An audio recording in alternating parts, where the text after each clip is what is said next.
School. Here's the deal. I neglected to save enough time for me to record a couple songs, so we're going to go back in time when my hair is a little bit shorter, and we're going to sing a couple songs together from the past. Please sing along.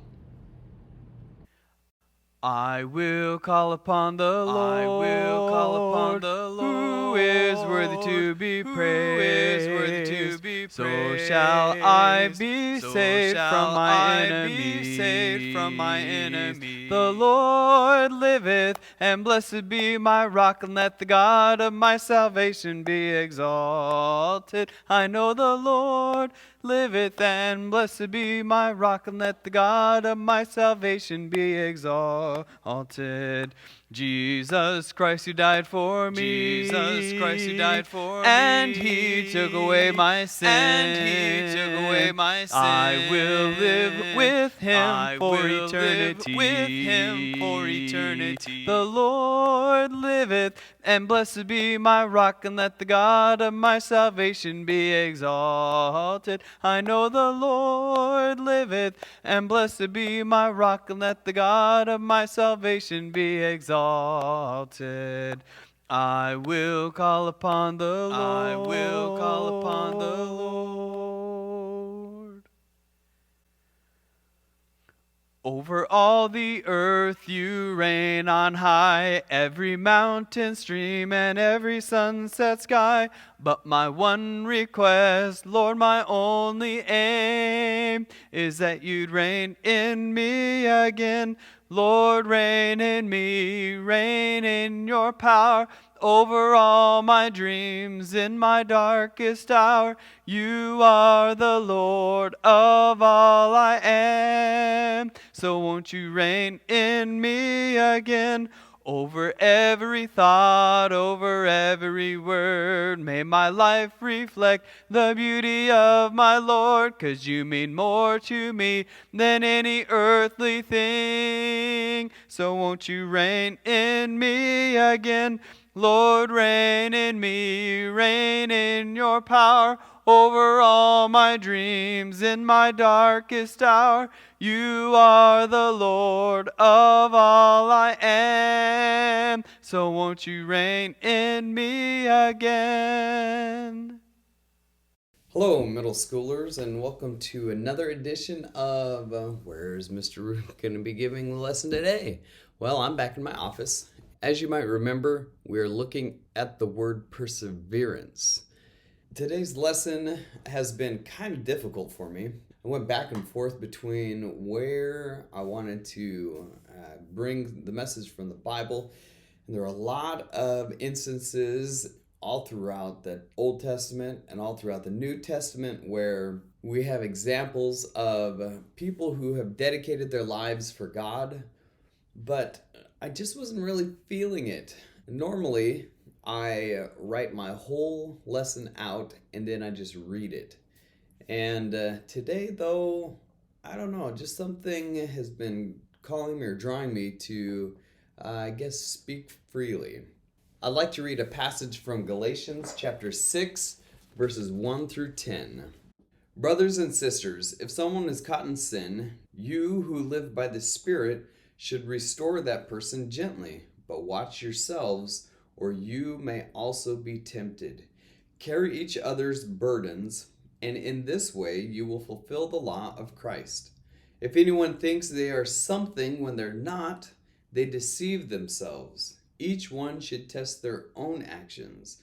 Then they can take pride in themselves alone, without comparing themselves to someone else. For each one should carry their own load. Nevertheless, the one who receives instruction in the word should share all good things with their instructor. Do not be deceived. God cannot be mocked. A man reaps what he sows. Whoever sows to please their flesh from the flesh will reap destruction. Whoever sows to please the Spirit from the Spirit will reap eternal life. Let us not become weary in doing good, for at the proper time we will reap a harvest if we do not give up. Therefore, as we have opportunity, let us do good to all people, especially to those who belong to the family of believers.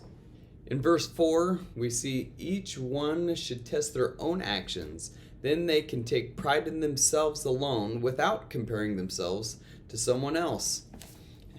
I don't know about you, but I have found myself over the last 39 years comparing myself a lot to others. How big I am, how strong I am, how fast I am, how smart I am, the things I'm capable of doing, the things I'm not capable of doing. It's very easy for me to get caught up in what I can or cannot do based on other people. But we have the calling to live our life for God, and God will fill us up. When we get caught up comparing ourselves with other people, it's very easy to forget that we are God's children, that He created us exactly how He wanted us to be. God gave us each our own personalities, and the way that we behave and the way that we act toward each other and toward God. God created us just how He wanted us to be. We can take pride in our own selves when we don't compare ourselves to someone else. And perseverance comes into play, remembering that we are just made for God, that God has made us the way that He wants us to be. I am a quirky individual. I understand that. I'm kind of loud and I'm somewhat obnoxious at times, but God has been able to utilize that in different ways for Him. For instance, God has given me a loud voice. I use that through coaching. I use that while I'm singing. I use that to project my voice across the room. And if I were constantly comparing myself to somebody else in those moments, I would not be able to glorify God with what He's given me. And we have to have perseverance to just live for God. And it's okay for you to live just for God, to be however quirky that you want to be, so long as we're glorifying God. And in verse 9, we read, "Let us not become weary in doing good, for at the proper time we will reap a harvest if we do not give up." Don't give up. Do God's work. Do good, be good. Keep going. Keep doing your work in school. Keep being a follower of Jesus. And if you have not dedicated your life to Jesus, talk to somebody about it. Now would be a great opportunity for you to learn. And don't give up. If you are feeling called right now in this moment, don't give up. Don't let that go. Pursue God. He is always pursuing us. He's given us His Spirit to help us.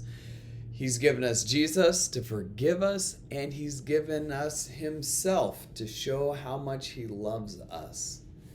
So, follow God, do good, persevere, live for God.